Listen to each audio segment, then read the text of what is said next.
Shalom, shalom, je suis Patrice Avis de l'Église Grâce et Grâce. Alors notre démarche est la même. Nous sommes là dans le but de vous parler de l'Évangile. Aujourd'hui, c'est notre troisième épisode dans la série intitulée l'Évangile. Alors notre texte de base pour aujourd'hui sera Romains chapitre 1 à partir du verset 16. Nous lisons la parole du Seigneur. Car je n'ai pas honte de l'Évangile. C'est la puissance de Dieu pour le salut de quiconque croit, du juif premièrement, puis du grec. Alors, l'apôtre Paul nous dit, car je n'ai pas honte de l'Évangile. Bien aimé, il faudrait que nous arrivions à comprendre que la Bible a son pesant d'or. Les mots de la Bible ont leur pesant d'or. Et quand l'apôtre Paul nous dit qu'il n'a pas honte de l'Évangile, bien aimé, ce n'est pas anodin. Ce n'est pas du remplissage. Mais c'est parce que l'évangile prêché lorsqu'il était en train de faire était un sujet de honte. Conviens avec moi si tout de suite je rentre dans une salle et je te dis que je n'ai pas honte de ma femme. Cela veut dire qu'il y a forcément des défauts, il y a forcément des choses qui tournent autour de sa personne. Et quand l'apôtre Paul nous dit qu'il n'a pas honte de l'évangile, il est en train de nous faire comprendre que l'évangile est honteux. C'est comme s'il y avait de l'opprobre sur l'évangile. Ce n'est pas quelque chose qui était acceptable. On pouvait se moquer de lui. C'était honteux. Mais il nous dit car je n'ai point honte de l'évangile. C'est la puissance de Dieu.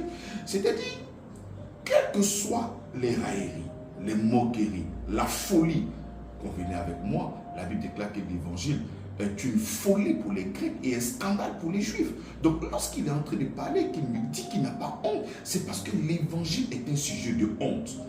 Bien aimé dans la foi, est-ce que l'évangile que toi tu reçois, est-ce que c'est un évangile honteux? Je crois bien que la majorité de tout ce que nous entendons est un évangile rationnel, est un évangile logique. Lorsque tu dis à quelqu'un, tu voles, tu vas partir en enfer. Mais c'est tout à fait normal. Tu vois, le salaire du péché, mais c'est la mort. Si tu te comportes bien, tu vas partir au ciel. Mais toutes les religions l'enseignent. Mais nous, le christianisme n'est pas une religion. Le christianisme parle en termes de sauveur. Donc lorsque nous sommes en train de parler de l'évangile, ce n'est pas quelque chose qui s'accommode à notre intelligence. Ce n'est pas quelque chose qui est bien dans notre entendement. Parce que l'évangile ne répond à aucune corde de l'intelligence. Souvenez-vous, lorsque Nicodème s'est approché du Seigneur de nuit dans le seul but de pouvoir comprendre cette chose. Il dit, si tu n'es né d'eau et d'esprit, ça sera difficile pour que tu comprennes. C'est comme ça que l'évangile est honteux. Tu vois? Donc déjà lorsque nous sommes en train de parler de l'évangile, lorsque nous sommes en train de révéler les mystères de l'évangile, il faut comprendre que l'évangile n'a rien à voir avec tout ce qui est logique. Si tu te comportes bien, tu vas partir au ciel, tu accomplis tout ce que le Seigneur te demande dans la loi de Moïse, tu iras au ciel. Ça c'est pas l'évangile, ça c'est du judaïsme. Aujourd'hui nous avons remplacé l'évangile à un évangile nombrilisme, un évangile où l'homme est au centre. Quand tu fais ça, tu reçois. Mais ça, ce n'est pas l'évangile.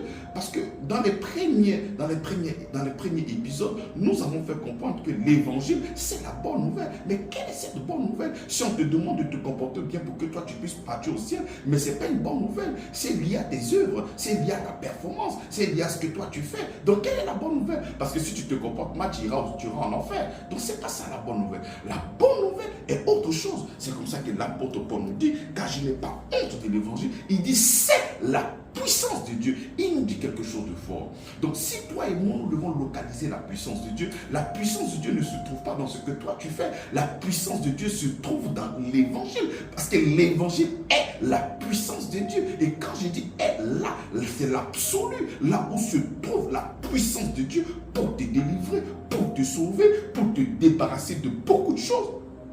Ne se trouve pas dans ce que toi tu feras, mais se trouve dans ce que Jésus-Christ a fait. C'est comme ça que depuis Romains chapitre 1, à partir du verset 1er jusqu'au verset 4, nous avons fait comprendre que l'évangile concerne que Christ. Donc l'évangile est la somme de tout ce que Jésus-Christ a fait pour nous à la croix de Golgotha. C'est de là que découle la puissance, c'est de là que découle le scandale, c'est de là que la Bible dit l'évangile est la puissance de Dieu pour le salut de quiconque croit, du juif premièrement, puis du grec, ou je peux te dire encore du juif et du non-juif.